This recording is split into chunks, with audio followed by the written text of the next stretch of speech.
একটা বিশাল একটি কড়ই গাছ। এই কড়ই গাছের মাথায় ছোট্ট একটি বট গাছের চারা হয়েছিল। সেই চারা থেকে একটি লতা আস্তে আস্তে করে বেয়ে নিচের দিকে আসছিল।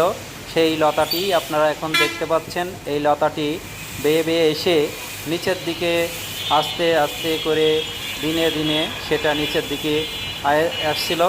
আসার পরে সেই লতাটি যখন মাটিতে ঠেকে যায় তখন সেই লতাটির রূপ এরকম মোটা হয়ে গেছে এবং সে মাটির রস পেয়ে আমি সেই গাছের মাথা থেকে আপনাদেরকে দেখাচ্ছি এখন মাটির গোড়া পর্যন্ত।